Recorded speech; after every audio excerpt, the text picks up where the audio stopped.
சாராவுக்கும் இப்ராஹிமுக்கும் பிள்ளை பிறக்க தாமதமானது. நீண்ட காலம் குழந்தை இல்லை. கணவனுடைய அந்த வருத்தத்தை புரிந்தார்கள் சாரா அம்மா அவர்கள். நம் மூலம் நம்முடைய கணவனுக்கு ஒரு சந்ததி கிடைக்கவில்லையே என்பதை புரிந்து அந்த கணவனுடைய மனது நோகாமல் இருக்க வேண்டும் என்பதற்காக வேண்டி ஹாஜராவை சாரா அவர்களே திருமணம் முடித்து கொடுத்த ஒரு முன்மாதிரி.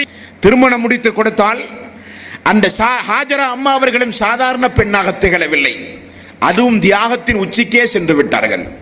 கணவனின் கட்டுப்பாட்டுக்கு, கணவனுடைய கட்டளைக்கு கட்டுப்பட்டு நடக்கிற பெண்களில் இரண்டாவதாக ஹாஜரா அம்மா அவர்களை குறிப்பிடலாம்.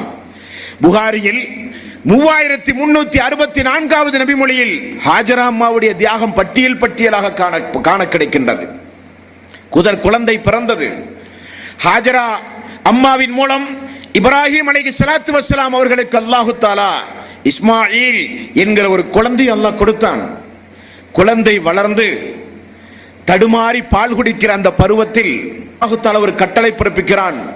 புனிதமிக்க அந்த காபாவுக்கு அருகில் கொண்டு போய் உன்னுடைய தாயை, உன்னுடைய மனைவியையும் உன்னுடைய மகனையும் கொண்டு போய் விடுங்கள் என்று அல்லாஹ் சொல்கிறான். கொஞ்சம் யோசித்து பாருங்கள். அல்லாஹு தஆலா இவர் ஒரு முதன்மையான முஸ்லிம் என்று அல்லாஹ் ஏன் சொல்கிறான்? மனித சமுதாயத்திற்கே இவரை ஒரு இமாமாக ஆக்கப் போகிறேன் என்று அல்லாஹ் ஏன் சொன்னான்?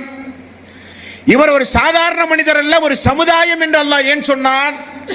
நீண்ட காலத்திற்கு பிறகு துள்ளி விளையாடுகிற ஒரு குழந்தை தனக்கு கிடைத்ததை அப்பொழுதுதான் சந்தோஷமாக இருந்த குடும்பம்.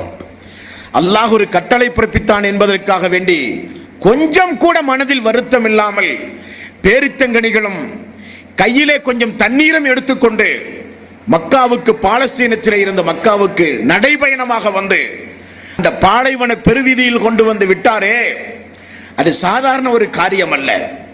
விட்டு இப்ராஹிம் அலைஹிஸ்ஸலாத்து வஸ்ஸலாம் கொஞ்சம் கூட திரும்ப பார்க்காமல் பாலஸ்தீனத்தை நோக்கி தன்னுடைய முதுகை திருப்பிக் கொண்டு ஒட்டகத்திலே ஏறி பயணமாக தயாரானார். ஹாஜரா அம்மா அவர்கள் கையில் இருக்கின்ற அந்த குழந்தையோடு இப்ராஹிம் அலைஹிஸ்ஸலாத்து வஸ்ஸலாம் அவர்களை அழைத்தார்கள். எங்கே செல்கிறீர்கள் எங்களை விட்டுவிட்டு?